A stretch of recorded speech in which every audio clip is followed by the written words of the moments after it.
Starting to the bottom right, we have the Zerg player for Team StarTale. It is StarTale Curious. StarTale player here in his first game, the first game that we have in this group at the Up&Downs. He lost in the third round to a Protoss player. He lost to SOS in the Challenger League. That's why he's here now. He's facing another Protoss player. He's going up against the MVP. MVP Swagger. Swagger, aka Killer, in the Challenger League. In the second round, he was defeated by a Terran player. He lost to Keen.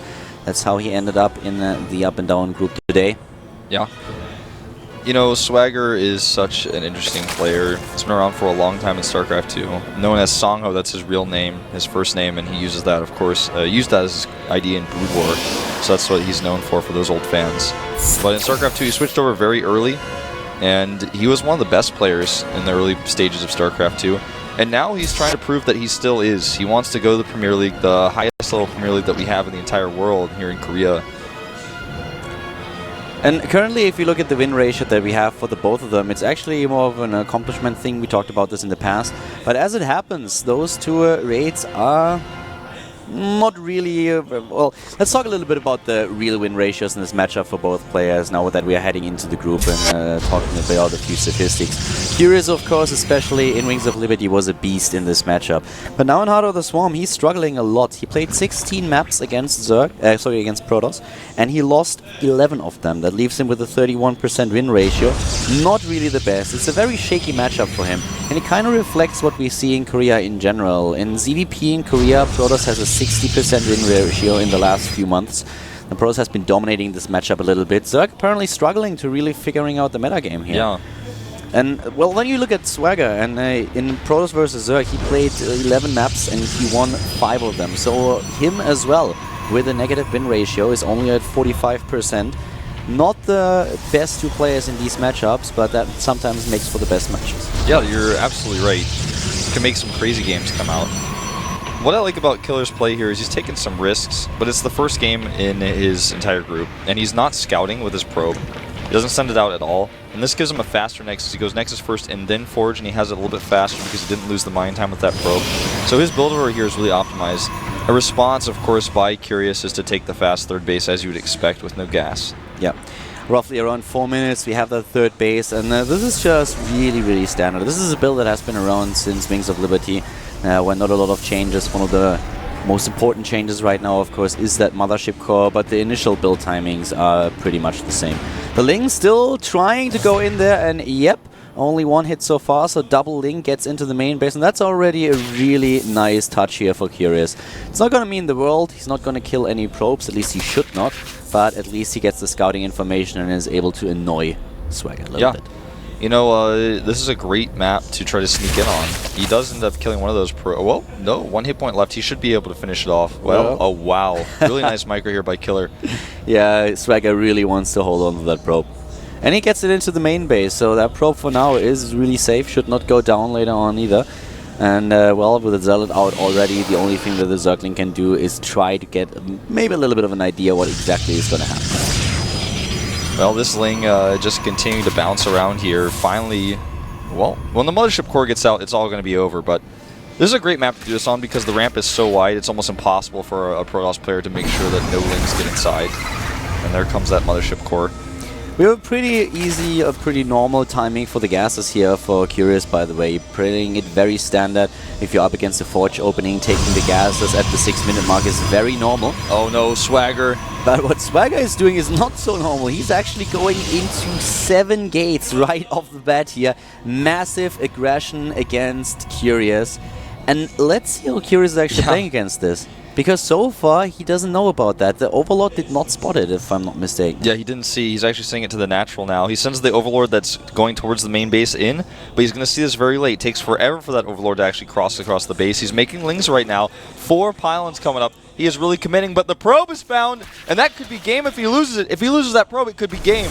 And there we go. 1, 2, and 2 pylons. That's all that he has, and those 2 pylons are not going to survive. I don't think they're going to make it, man. Yeah, no. This is terrible for Killer. And the Overlord is in the main base. Overlord in the main base to the bottom left, and by now Curious knows exactly what's up. He sees all of the gate, and he's like, oh my god.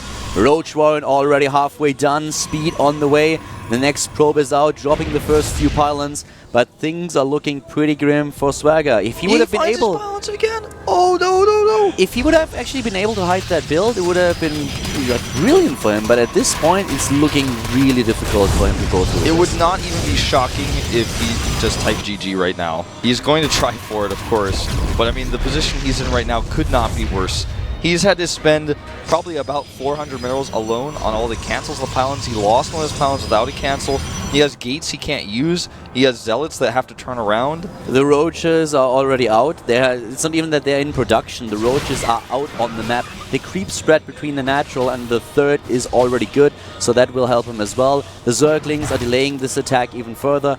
Things are looking really bad. Curious can even start to tech up even further at this point, get his roach speed out, and oh god, the pylon goes down. The pylon goes down, but it's not even halfway across the map, and now he's supply blocked. He has to make 3 pylons on the main.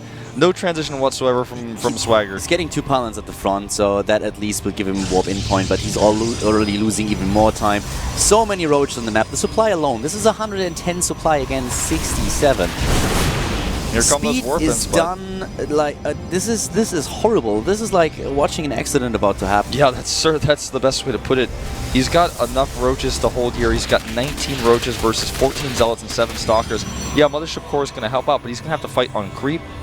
The first pylon goes down, another one will most likely been taken out, and he will be supply blocked. He is supply blocked as it is. Another pylon has to be cancelled. There won't be any additional supply. The harvest account is better for Curious. The army supply is great. Pylon actually survives with 16 hit points, but just look at those numbers of roaches and zerglings that we currently have on the map for Curious. Yeah, 51 drones on 3 bases is going to be easily enough for him to produce enough roaches to hold here, especially against this heavy of a zealot count.